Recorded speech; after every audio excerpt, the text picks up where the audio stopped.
Hey, what's up everybody, and welcome back to my channel. In today's video, I'm going to show you how to make this luscious baked Alaska, of course with my own twists, but let's get into it. Alright, so first things first, you need to mold your ice cream. There's definitely a few different ways to execute the shape and style of a baked Alaska, but the traditional shape is spherical, and that's what I'm going to be shooting for. So here I'm using these 2.5-inch silicone sphere molds to shape the ice cream, and typically the flavors that go into a baked Alaska are the old-fashioned Neapolitan flavors, which are some of my favorites. But you can switch it up according to what you prefer. After that, once the ice cream is properly molded into the desired shape, let it set up in the freezer for at least 8 to 10 hours depending on the temperature of your freezer, but I like to let it set up for as long as it takes until it's very, very chilled. Next, lay out a piece of parchment paper and spread out what's going to end up being the center layer of ice cream in the sphere into an even layer, and then transfer it to a sheet tray and then to the freezer for 5 hours to set up.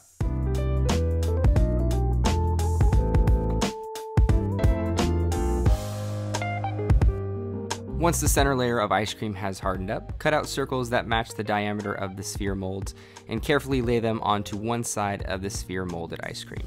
Next, take out the other half of the molded ice cream and cap it off to make a complete sphere. After that, put them back in the freezer for another 30 minutes to set up.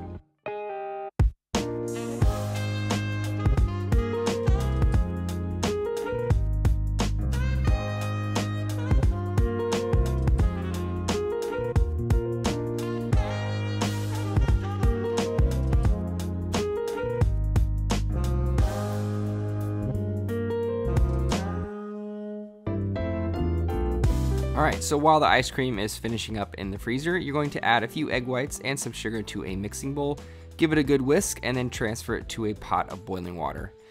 Cook the mixture until it reaches about 160 degrees Fahrenheit, but make sure that you are whisking constantly during this process, otherwise you might end up scrambling the egg whites.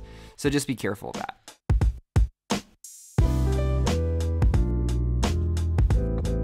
After you're done tempering the egg white and sugar mixture, you can transfer it to an electric stand mixer, or you can just hand whip it like crazy until you have soft peaks.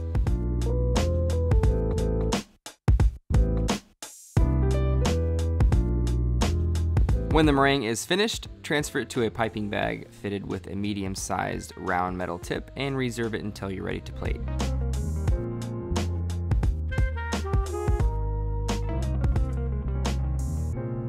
Alright, so once everything is ready to go, I'm going to smear a small dollop of salted peanut butter across my plate, along with a generous drizzle of this rum syrup, which is just a little bit of rum cooked with some sugar and some vanilla extract.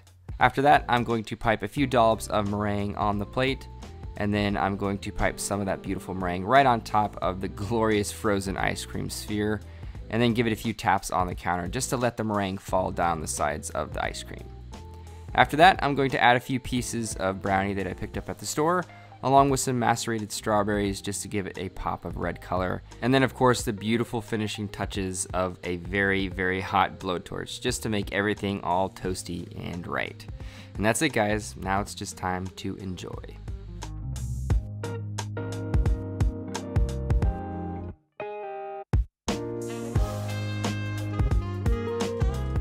Alright guys, so this baked Alaska is finished. It gave me a little bit of trouble along the way because the process is a little finicky with, freezing the ice cream, getting the textures right, getting the meringue consistency correct, and then piping it. And there's so many different variations and processes in this that it can definitely be a difficult dessert to execute. But all in all, it came out really, really beautiful. I'm super excited about this dish.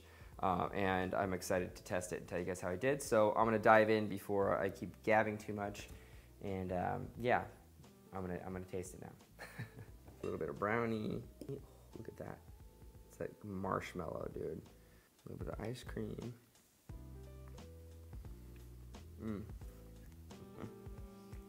That caramelized outer layer of the Swiss meringue, it's gotta be one of the best flavors ever. It's just this perfect caramelized sugar, like sweet, fluffy sugar. I don't know how to describe it. It's just really, really good. It has a very s'more, reminiscent flavor, of course. Let me get a little bit more, some of the strawberry and the peanut butter. Oh, peanut butter. This is an amazing dessert. Like I said, it gave me a little bit of trouble with just freezing the ice cream and getting that you know, texture right. It can be a little messy along the way.